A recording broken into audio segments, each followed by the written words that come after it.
got Barry Jones, and now you've got the Hillbilly Hellcats with Crazy Little Baby.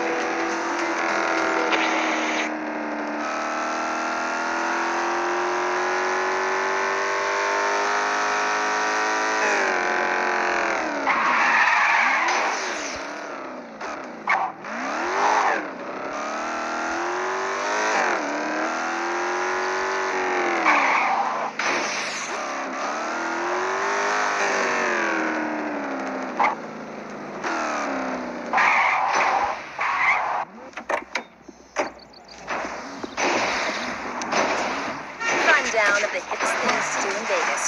Ronnie's rules. Ronnie's rule number 1. Wine coolers. Sure, no one drinks them, but that's what makes them. Ronnie's rule number 2. Drive west on Highway 9 until you see the flashing lights and pull over. Pay the cop $5. He'll escort you down a beaten road. Then get ready to watch the best animal sacrifice of your life. That being said, I have to point out that animal sacrifices are so crazy. When I